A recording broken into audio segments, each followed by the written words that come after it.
after we're fatigued by trying to solve our CAPTCHAs, Brian, I guess, as security analysts, we run into our own sort of fatigue, and maybe you can introduce this topic for us. Yeah, no problem. Some of this, a couple topics I was hoping we get a chance to talk about are kind of just my own reflections on my career. I mean, I'm starting to get gray hair, and my scraggly little beard here seems to get grayer every day. And so I've long in tooth in the security industry. I was 21 years at Symantec, 5 at McAfee, so 26 years right there.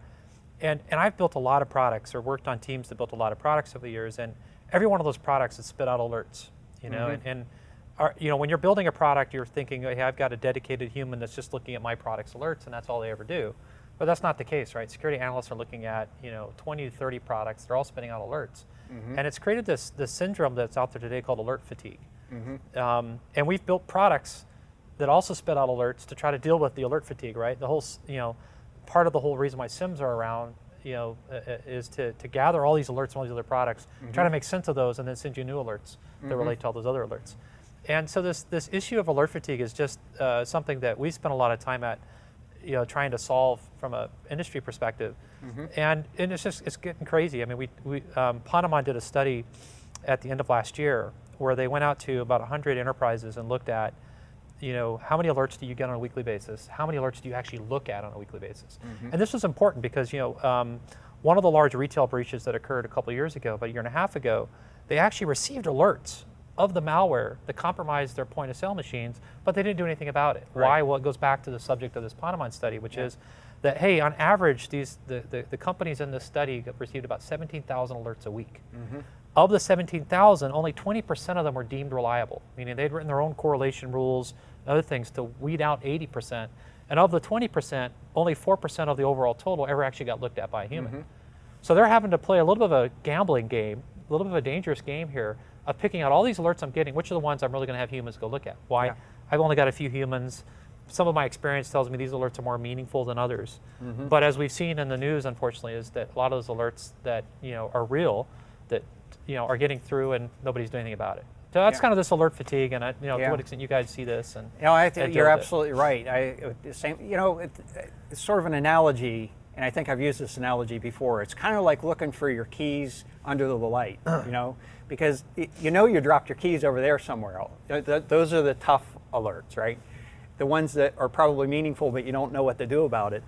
The tendency is to look where you can see and to where you know how to do something about it. I can be looking around in here, and it's one of those scenarios that I think you run into, is that the sort of the mundane, everyday type activities, those alerts are the ones that get addressed because people know how to address them. Exactly. And the complicated ones, it's like, well, there are lots of them, and so how do you pick out from the lots of the other ones are you going to choose to work on?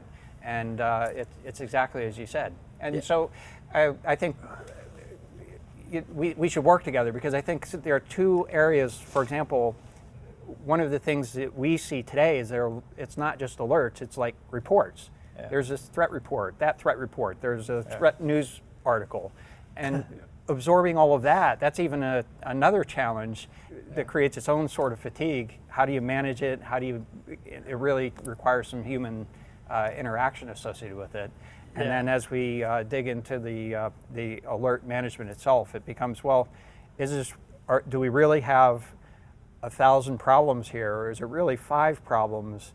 And it's a matter of figuring out the connection between these different things. Yeah, being able to automatically identify what's the signal in the noise is critical, and I think that's the trick, and that's where I think the industry, both from a technology but also process and people perspective, we're going to get better because we have to. And you hit on one thing which is true. It seems like every other startup right now is a threat intelligence company that has some unique view of the internet and threats, and so we do have this now overload of all this threat intelligence. We almost need some threat intelligence feeds that's making sense of all the other threat intelligence feeds. Right. And that's a challenge. And once again, I think industry is going to solve that with technology, trying to find. But at the end of the day, it's also there's going to be a human element to that as well, because you do have to apply some experience in this space, human experience, to say this threat from this feed plus this feed means really this. And if you can productize that, you can go make a lot of money. Yeah, absolutely true. It's interesting you mentioned it. There are actually so many niche threat activities taking place now. There's one, we know, denial of service attacks. There was one we actually talked to that their focus is fraud in gaming.